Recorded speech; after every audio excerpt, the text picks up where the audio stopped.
Mbukelo khona ekhaya sakumuka namhlanje lapha kule channel kaMthandazi Dlamini.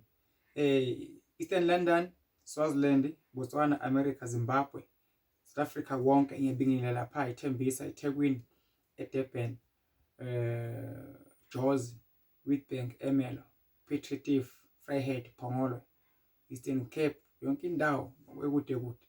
Umprofeti okhulumako uDlamini Mthandazi. Cela njengamanje ungakhohlwa futhi ungalibali. Esidlongo saphila emhlabeni sizohlupheka, uhlukumezeke, sodinga futhi umkhuleko. Mbukelo khona ekhaya thumela njengamanje futhi ngilindile manje SMS ngalindile kakhulu SMS nalabafuna ukubonga, nalabafuna ukuthandazelwa, nabafuna ngibakhulekise ungapheli imandla. Esidlongo saphila emhlabeni sizakukhulekisa, sithandazise. Biza bonke abantu bakho njengamanje ubabizele egameni ligijimani nangisekhona futhi manje umprofeti uDlamini Mthandazi usebenza ngesithunywa okwenze kakhulu ukungena emanzini onamandla lanka asemanzini. Mhlawumbe ikhandlela eliblue babize mbukelo khona ekhangilinde wena babize bonke bameme bonke yiye yonke into yenzako bese uguqa phansi ngamadolo uzilelela umkhuleko. Mangithi amen nawe uvele uthi amen, sende SMS uthi nawe amen, bangenjalo uthi amen ngomlomo la ukhona khona. Ngongcwele egameni lakho Jehova namandla mkhulisa beka uNkulunkulu ongcwele.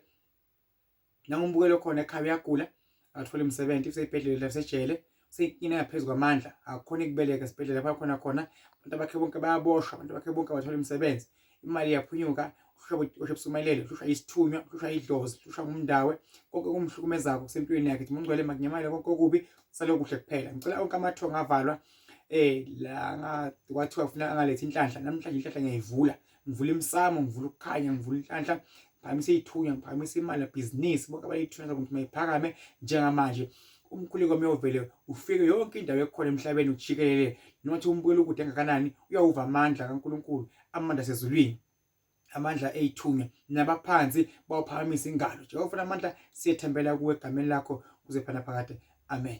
Mbukelo khona ekhaya ngakho uthi amen, sende SMS njengamanje ngulindile njengamanje. Umkhuleko wami unamandla kakhulu, ngiyawethemba, ngikholwa kakhulu esintwini lamaphansi angisekho emhlabeni naNkulunkulu. Siyangena emanzini lapha ekhaya nawufuna la ekhaya ukuthi uze khona uthola insebenzo la ekhaya, ikhona ekhaya insebenzo, iwasho, amanzi, zehlukana iwasho. Mayifuna ubhala phansi sikufakele eposini noma sibonise sikufikisa njani lapho khona ukude lapho khona.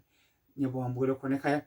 uNkulunkulu anibusise, niphathe kahle, nibone iCovid, nifuthe khona nganogula ngabantu. Thank you.